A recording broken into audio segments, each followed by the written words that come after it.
கர்த்தருடைய நாமத்துக்கு ஸ்தோத்திரம் உண்டாவதாக. 1 கொரிந்தியர் 8ஆம் அதிகாரத்தை நீங்கள் முழுவதும் வாசித்து பார்த்தீர்கள் என்றால் அதில் சொல்லப்பட்டு இருக்கிறது, விக்கிரங்களுக்கு படைக்கப்பட்டவைகளை குறித்து விஷயத்தில் நாம் எல்லோருக்கும் அறிவு உண்டு என்று நமக்கு தெரியுமே.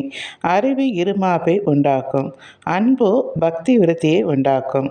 ஒருவன் தான் ஏதேனும் ஒன்றை அறிந்தவன் என்று கொள்வானானால் ஒன்றும் அறிய வேண்டிய பிரகாரமாக அவன் இன்னும் அறியவில்லை.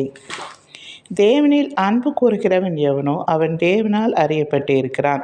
விக்கிரங்களுக்கு படைக்கப்பட்டவைகளை புசிக்கிற விஷயத்தை பற்றி உலகத்திலே விக்கிரமானது ஒன்றுமில்லை என்று ஒருவரை அன்றி வேறொரு தேவன் இல்லை என்று அறிந்திருக்கிறோம். வானத்திலும் பூமியிலும் தேவர்கள் எண்ணப்படுகிறவர்கள் உண்டு. இப்படி அநேக தேவர்களும் அநேக கர்த்தாங்களும் உண்டாயிருந்தாலும் பிதாவாகிய ஒரே தேவன் நமக்கு உண்டு. அவராலே சகலமும் உண்டாயிருக்கிறது. அவருக்கென்று நாமும் உண்டாயிருக்கிறோம். இயேசு கிறிஸ்து என்னும் ஒரே கர்த்தரும் நமக்கு உண்டு.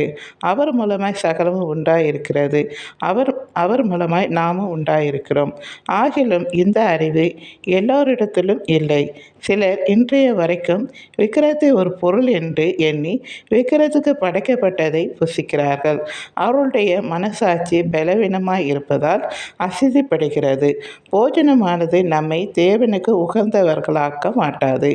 என்னத்தினால் எனில், புசிப்பதனால் நமக்கு ஒரு மேன்மையும் இல்லை, புசியாது இருப்பதனால் நமக்கு ஒரு குறைவும் இல்லை.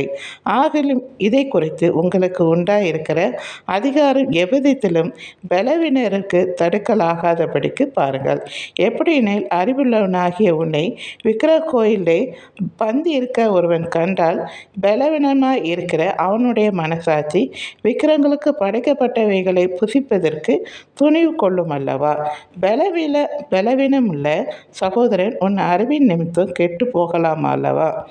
அவனுக்காக கிறிஸ்து மரித்தாரே. இப்படி சகோதரனுக்கு விரோதமாய் பாவம் செய்து பலவீனமுள்ள அவர்களுடைய மனசாட்சியை புண்படுத்துகிறதுனால் நீங்கள் கிறிஸ்துவுக்கு விரோதமாய் பாவம் செய்கிறீர்கள்.